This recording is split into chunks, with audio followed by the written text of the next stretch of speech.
आदाब। खबरों के साथ हाजिर मैं शाइस्ता बानो। खबरों में सबसे पहले नजर डालते हैं आज की अहम खबरों पे।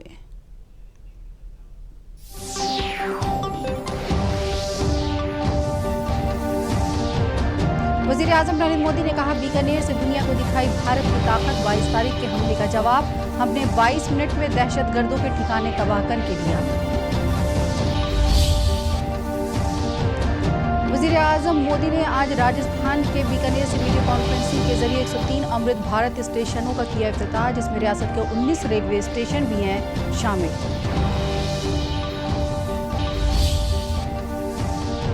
जम्मू कश्मीर के किश्तवाड़ में पुलिस और दहशतगर्दों की मुठभेड़ में हुआ एक इनकाउंटर। 3 से 4 और भी दहशतगर्दों के छिपे होने की खबर है।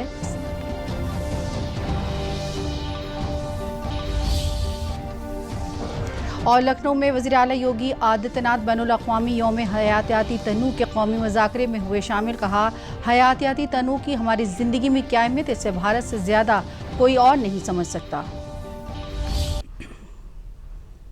और अब खबरें तफसील से। वज़ीर आज़म नरेंद्र मोदी ने आज राजस्थान के बीकानेर से 26,000 करोड़ रुपए से ज़ायद के तरक्याती प्रोजेक्ट्स का संग बुनियाद रखा और इफ्तिताह भी किया। वज़ीर आज़म नरेंद्र मोदी ने कहा, मैं यहाँ करनी माता का आशीर्वाद लेकर आपके दरमियान आया हूँ। करनी माता के आशीर्वाद से विकसित भारत बनाने का हमारा अज़्म मज़ीद मुस्तहकम हो रहा है। थोड़ी देर कबल तरक्की से जुड़े 26,000 करोड़ रुपए के प्रोजेक्ट्स का यहाँ संग बुनियाद और मानवन हुआ है। मैं इन प्रोजेक्ट के लिए मुल्क की आवाम को मुबारकबाद पेश करता हूं।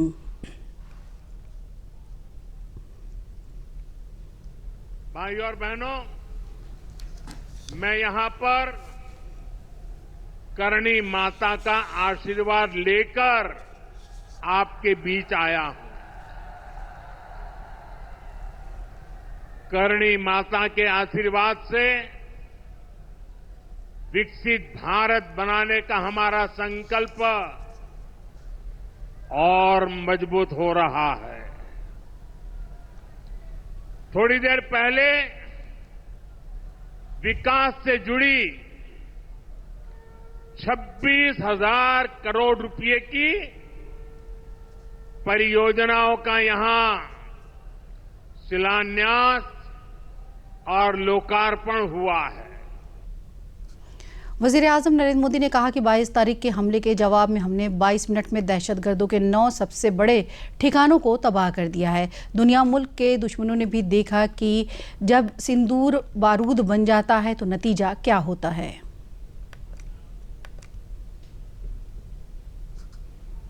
22 तारीख के हमले के जवाब में हमने 22 मिनट में आतंकियों के 9 सबसे बड़े ठिकाने तबाह कर दिए।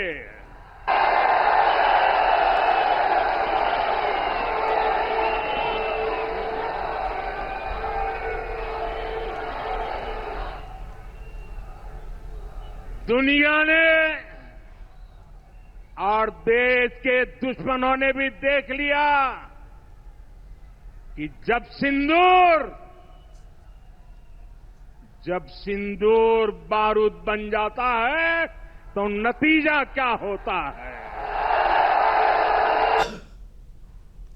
बीकानेर में वज़ीर आज़म नरेंद्र मोदी ने कहा, ये इंतकामी कार्रवाई नहीं बल्कि इंसाफ की नई सूरत ऑपरेशन सिंदूर है। ये सिर्फ नाराजगी नहीं है, ये भारत की अहलियत की एक बड़ी तस्वीर है। ये भारत का नया स्वरूप है। पहले घर में घुस कर किया था हमला, अब सीधे सीने पर किया है वार।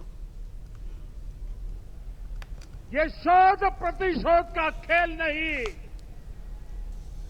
ये शोध प्रतिशोध का खेल नहीं, ये न्याय का नया स्वरूप है।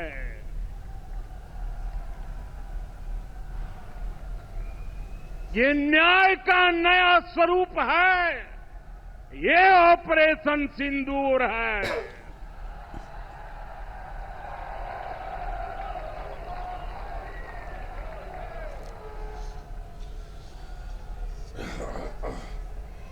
ये सिर्फ आक्रोश नहीं है,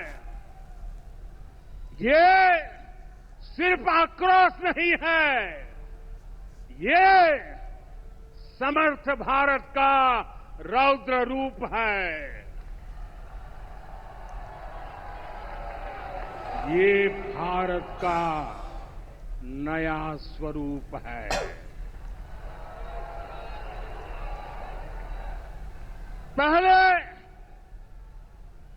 पहले घर में घुसकर किया था वार।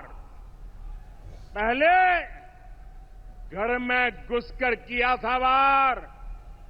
अब सीधा सीने पर किया प्रहार है।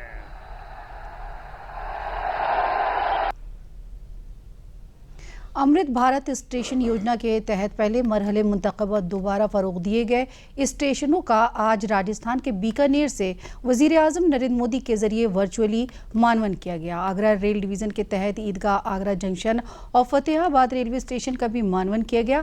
ईदगाह जंक्शन रेलवे स्टेशन को 12 करोड़ 80 लाख और फतेहाबाद रेलवे स्टेशन को 2 करोड़ 60 लाख रुपए की लागत से अमृत भारत स्टेशन योजना के तहत दोबारा फरोग दिया गया है। दोनों रेलवे स्टेशन में इमारत की तौसी, वेटिंग रूम, दिव्यांगजनों के लिए बैतुल कला, पार्किंग, टिकट, विंडो, रैंप और बेबी फीडिंग की सहूलियात फराहम की गई है। दोनों स्टेशनों की तज़ीनकारी होने से मकामी लोगों में भी खुशी है। मरकजी वज़ीर मुमलिकत प्रोफेसर SP सिंह बघेल ने कहा कि आज आगरा मंतक़े के लोगों के लिए बहुत ही खुशी का दिन है।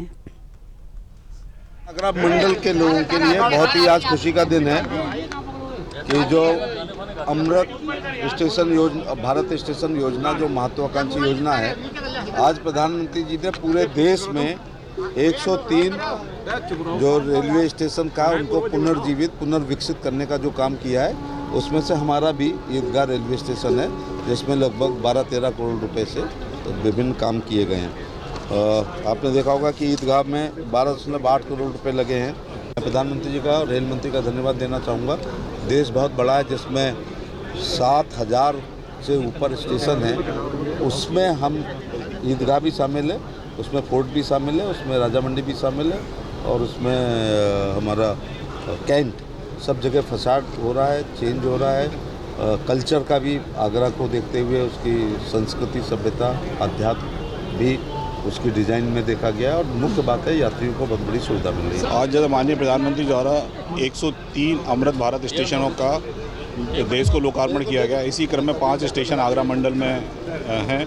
उनमें से एक स्टेशन पर आप उपस्थित हैं जहाँ पर ईदगाह में इसका लोकार्पण किया गया है। इसके अलावा आगरा मंडल में एक स्टेशन और है फतेहाबाद, जिसका भी आज प्रधानमंत्री द्वारा लोकार्पण किया गया है। अब ये समझिए पहले खपरेल डली हुई थी आज से 40 साल पहले, और 30 साल पहले भी थोड़ा सुधार, और 2014 से विशेष सुधार हुआ है। खपरेल से बढ़िया हो गया, पानी, सुविधाएं, मुसाफिर जो आएंगे उनके लिए काफ़ी ट्रेनें चालू हो गई हैं। कितना बदलाव अब हुआ? अच्छा बन गया, बढ़िया है। अब पहले इतनी सुविधा नहीं थी ना, अब दोनों इडली साइड ना वो नहीं था, बढ़िया बन गया, अच्छा है। बलरामपुर जिले में अमृत भारत स्टेशन स्कीम के तहत फरोग दिए गए बलरामपुर रेलवे स्टेशन का वर्चुअल मानवन वजीर आजम के जरिए किया गया। बलरामपुर रेलवे स्टेशन की जदीदकारी में 10.78 करोड़ की लागत आई है। रेलवे स्टेशन पर जदीद वेटिंग रूम, टिकट काउंटर, पैदल चलने के लिए पुल, कैंटीन और पार्किंग की तामीर की गई है। मुसाफिरों के लिए इजाबत घर और पीने के पानी के बेहतर बंदोबस्त के साथ बैनुल अक़वामी स्टैंडर्ड का नज़्म किया गया है। मुसाफिरों और मकामी लोगों ने स्टेशन पर मिल रही सहूलियात की तारीफ करते हुए वजीर आजम का शुक्रिया भी अदा किया। देश के चुनिंदा 103 स्टेशनों को अमृत स्टेशन के रूप में विकसित करके उनको सुसज्जित किया गया है। हमारा बलरामपुर स्टेशन उसमें से एक है। आधुनिक सुविधाओं से युक्त यात्रियों को अच्छी सुविधा मिले, इसका पूरा ध्यान इस पुनर्निर्माण में रखा गया है और साथ ही साथ विकास के साथ साथ विरासत को भी संजोने का काम इसमें किया गया है।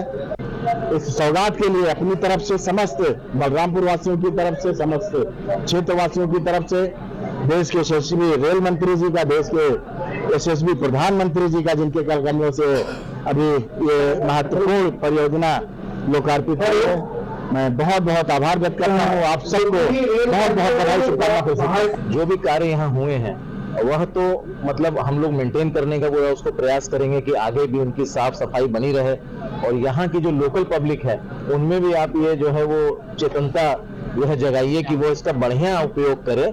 वेटिंग रूम है तो अपना टिकट लेके वेटिंग रूम का प्रयोग करे, टॉयलेट का प्रयोग करे और साफ सुथरा रखने में उसको अच्छा रहे। और आइंदा से भी जो इसके अतिरिक्त भी अगर कोई कार्य है तो वह भी हम लोग प्रयास करेंगे कि बलरामपुर स्टेशन को वह चीजें भी मिले। बलरामपुर रेलवे स्टेशन एक ऐसा स्टेशन लग रहा है जो विश्व स्तरीय बनने जा रहा है, क्योंकि गौतम बुद्ध की तपोभूमि शाउसी से बहुत करीब है। और दूसरी चीज है कि चूंकि खलीलाबाद की जो लाइन बहराइच तक जोड़ने जा रही है, इसके लिए बलरामपुर को जंक्शन भी बनना है। इन सारी सुविधाओं को देखते हुए सरकार के द्वारा बहुत ही सराहनीय कदम उठाया गया। तो बलरामपुर स्टेशन अमृत भारत स्टेशन के तहत विकसित किया गया है। इसमें सारी सुविधाएं दी गई हैं, पार्किंग, चारों तरफ लाइट की व्यवस्था, रात में आपको बेहतरीन लाइट दिखाई पड़ेगी, स्टेशन पर शौचालय, वेटिंग रूम, हर तरह की व्यवस्थाएं दी गई हैं। ये राष्ट्रीय स्तर का स्टेशन बनाया गया है, इसमें सारी सुविधाएं उपलब्ध हैं। लखनऊ में वज़ीर आला योगी आदित्यनाथ ने बैनुल अक़वामी यौम हयातियाती तनूअ पर क़ुदरत और मुसलसल तरक्की के साथ तालमेल थीम पर मुनक़िद क़ौमी मुज़ाकरे से ख़िताब किया। उन्होंने कहा कि हयातियाती तनूअ की हमारी ज़िंदगी में क्या अहमियत है, इसे भारत से ज़्यादा कोई और नहीं समझ सकता। अगर इंसान को आबाद रहना है तो हमें इस दुनिया के बारे में सोचना होगा, न सिर्फ इंसान और हैवान और ना ही महज आम मखलूक के बारे में, बल्कि पूरी ज़िंदगी के हयातियाती तनूअ के बारे में हमें सोचना होगा।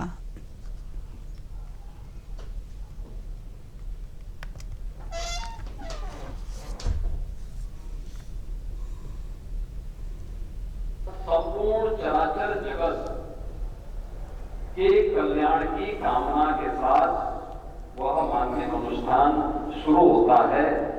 और यह कहां से आया है? यह वेद के उस महत्वपूर्ण सूक्त से हमें प्राप्त हुआ है जो हमारे वैदिक ऋषियों ने इस सृष्टि के संरक्षण के लिए हम सब से एक आश्वस्ति चाहिए थी। यानी वैदिक ऋषि किस बात का आश्वासन हमें चाहता है? इस बात का आश्वासन चाहता है कि अगर मनुष्य को बने रहना है, याद रखना हमें इस चराचर जगत के बारे में सोचना पड़ेगा। केवल मनुष्य के बारे में नहीं, केवल जीवों के बारे में नहीं, केवल जंतुओं के बारे में नहीं, हमें उसकी उस पूरी विविधता के बारे में जिस पर जीवन चक्र आधारित है, इन सब के बारे में सोचना पड़ेगा। और इसीलिए तो अथर्ववेद ने कहा है कि धरती हमारी माता है, हम सब इसके पुत्र हैं। एक पुत्र के नाते हम अपनी जिम्मेदारियों का निर्वहन कितना कर पा रहे हैं, यह आज एक प्रश्न हम सबके सामने है। बैनुल अक़वामी यौम हयातियाती तनूअ पर महकमे जंगलात के हेडक्वार्टर वाक़े पारजियात ऑडिटोरियम में वज़ीर जंगलात और माहौलियात डॉक्टर अरुण कुमार सक्सेना ने कहा कि हयातियाती तनूअ के तहफ़्फ़ुज़ के लिए इस प्रोग्राम का इनेकाद किया गया है। ज़मीन पर ज़िंदगी मुख्तलिफ सूरत को बनाने और बचाने रखने, नबातात और चरिंद परिंद की नस्लों में इस्लाह, मकामी तबक़े के अदवियात को महफूज करने के लिए ये ज़रूरी है। खाना, कपड़ा और गुज़र बसर समेत रोज़मर्रा की ज़रूरत की भरपाई, इक़्तिसादी तरक्की, ज़हनी और जिस्मानी सेहत और खूबसूरती को बरकरार रखने के लिए हयातियाती तनूअ का तहफ़्फ़ुज़ ज़रूरी है। हयातियाती तनूअ हमारी ज़िंदगी का अटूट हिस्सा है। जैव विविधता संरक्षण की जो आवश्यकता है वो इसलिए धरती पर जीवन के समस्त रूपों को बनाए व बचाए रखने, वनस्पति व पशु पक्षियों की नस्लों में सुधार, स्थानीय समुदाय को औषधि, भोजन, वस्त्र व आजीविका सहित दैनिक आवश्यकताओं की पूर्ति, आर्थिक उन्नति, मानसिक व शारीरिक स्वास्थ्य एवं सौंदर्य बोध बनाए रखने हेतु जैव विविधता संरक्षण आवश्यक है। जैव विविधता हमारे जीवन का अभिन्न अंग है। जैव विविधता की सराहना के लिए हमें दैनिक जीवन के आसपास उपलब्ध पेड़ पौधे, वन्य जीव, सूक्ष्म जीव तथा पर्यावरण को इस दृष्टिकोण से देखना होगा कि उनके बिना जीवन की परिकल्पना संभव नहीं है।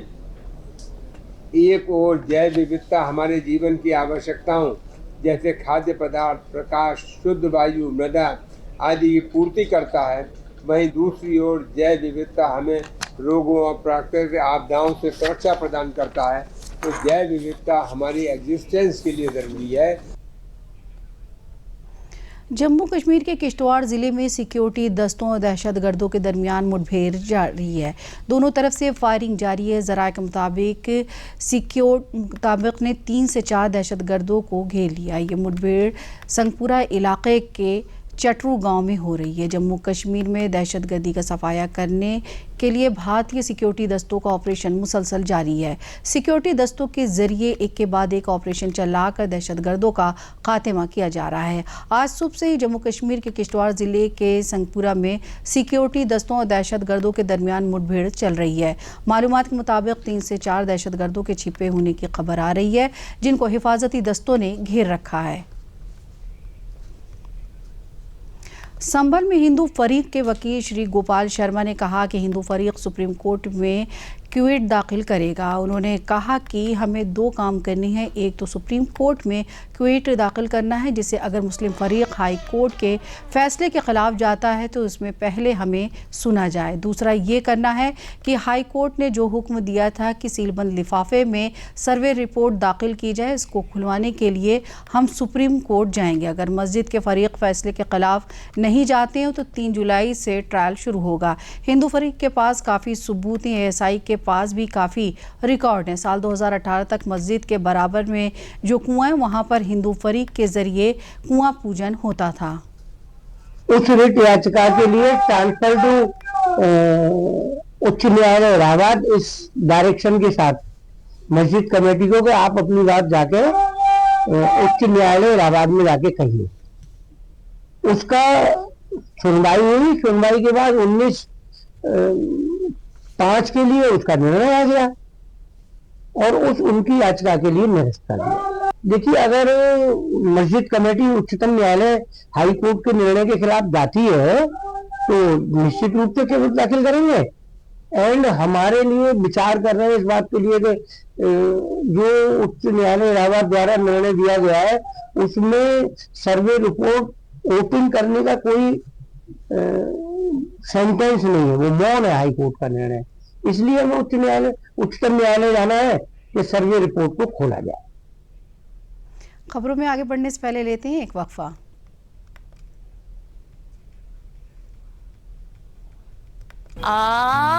Good girl.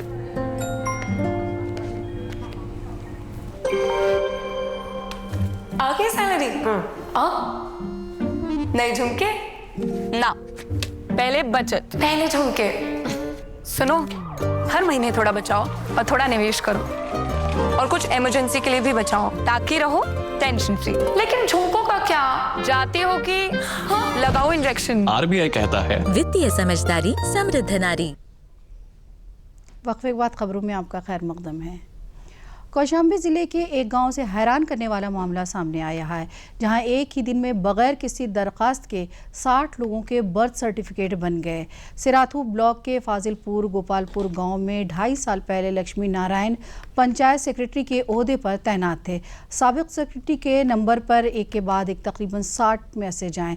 ये मैसेज CRS पोर्टल से फाजिलपुर गोपालपुर गाँव के 60 लोगों के बर्थ सर्टिफिकेट जारी करने के सिलसिले में थे।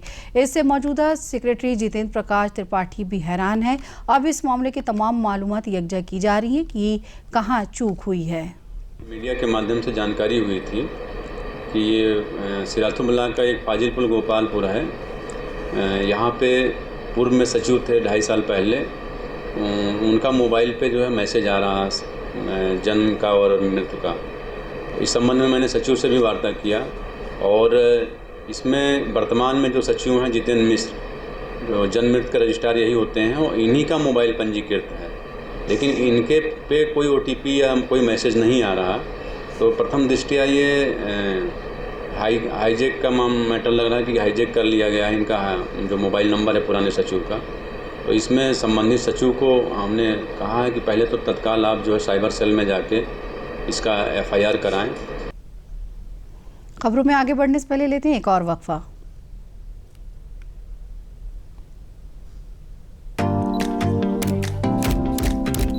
ओह लवली, वेल डन। अब होगा बड़ा स्टूडियो, नया कैमरा, नई लाइट्स, लगे हाथ नई कार भी ले लो उसी लोन से। नो, लोन लिए गए काम में ही लगाओ, समय से EMI चुकाओ, क्रेडिट स्कोर बढ़ाओ और अगला लोन आसानी से पाओ। कार नहीं तो मेरी फोटो तो ले लो। आप कौन? RBI कहता है वित्तीय समझदारी समृद्ध नारी। खबरों में आपका फिर से खैर मकदम है। इंडियन स्टैंडर्ड ब्यूरो की देहरादून शाख ने मुजफ्फरनगर में industry communication and standard resolution programme का इनेकाद किया। रियासती हुकूमत में वज़ीर मुमलिकत कपिल देव अग्रवाल ने कहा कि भारत सरकार की वजारत ग़िज़ा और सार्फिन अवामी मफाद के पेश नज़र इस तरह के प्रोग्राम का इनेकाद करती है। हुकूमत सार्फिन के मफाद को बालातर रखती है। इस प्रोग्राम से सनतकारों को अहम मालूमात हासिल हुई है कि वो किस तरह स्टैंडर्ड के मुताबिक काम करें। इंडियन स्टैंडर्ड ब्यूरो देहरादून के डायरेक्टर सौरभ तिवारी ने प्रोग्राम के बारे में तफसीली मालूमात फराहम कराई। इस प्रोग्राम में मुतअद्दिद सनत नुमाइंदे, सार्फिन के मुफाद होल्डर और BIS के अफसरान मौजूद रहे। आज ये मुजफ्फरनगर में ISI यानी भारतीय मानक ब्यूरो, उसकी एक क्लास कहिए, अवेयरनेस कहिए, लोगों को जागरूक करने के लिए, उद्यमी को, व्यापारी को, यानी लोग अपने प्रोडक्ट पर ISI मार्क का प्रयोग करें। ISI मार्क का एक ऐसा प्रोडक्ट है, एक ऐसी गवर्नमेंट की योजना है, सील है कि जिसके लगने के बाद एक व्यापारी भरोसा कायम होता है कि ISI मार्क का, इसका मतलब एक मानक से, एक क्वालिटी से होकर गुजरा है। देखिए, भारतीय मानक ब्यूरो जो कि राष्ट्रीय मानकीकरण निकाय है, निरंतर जो है मानक निर्माण, निर्धारण और इसके संवर्धन में कार्य कर रहा है। मुजफ्फरनगर में जैसा सब लोग जानते हैं कि बहुत सी इस्पात की, स्टील की इंडस्ट्रीज़ हैं, उनसे संबंधित जो भी नियामक हैं, जो भी गुणवत्ता नियंत्रक आदेश केंद्र सरकार द्वारा दिए गए हैं अनिवार्य ISI स्कीम के बारे में, उसके लिए आज एक जागरूकता कार्यक्रम का आयोजन किया गया। रियासत के वजीर बराए मवेशी ज़र और दूध तरक्यात धर्मपाल सिंह ने कल लखनऊ में बेसहारा गौवंश के तहफ़्फ़ुज़ के लिए रियासत के 12 अजला को 15 बड़े गायों के तहफ़्फ़ुज़ी मरकज़ का वर्चुअल मानवन किया। इसके तहत ललितपुर ज़िले में 3, बिजनौर में 2 और हरदोई, आगरा, श्रावस्ती, बिजनौर, संभल, बरेली, जौनपुर, लखीमपुर खीरी, बहराइच और मोहब्बत ज़िले में 1-1 वसी गाय तहफ़्फ़ुज़ मराकिज़ का तामीरी काम मुकम्मल हो चुका है। इन 15 गाय तहफ़्फ़ुज़ मराकिज़ की कुल लागत 2,401.80 लाख है। हर मरकज़ में तकरीबन 400 गौवंश का तहफ़्फ़ुज़ किया जा सकता है। रियासती हुकूमत ने अब तक 560 बड़े गाय तहफ़्फ़ुज़ मराकिज़ की मंजूरी दी है, जिनमें से 387 मराकिज़ का तामीराती काम पूरा हो चुका है और 375 मराकिज़ सरगर्म किए जा चुके हैं। माताएं हैं, देसी गाय हमारी समृद्धि का आधार है। देसी गाय का दूध अमृत होता है और एक परिवार को 1 लीटर देसी गाय का दूध मिल जाए तो मानो उसको अमृत मिल जाए। तो हमारे विभाग का पूरा ध्यान और विभाग की प्राथमिकता निराश्रित गौ को संरक्षित करना और इन आज 15 गौआश्रय स्थलों का लोकार्पण किया गया है।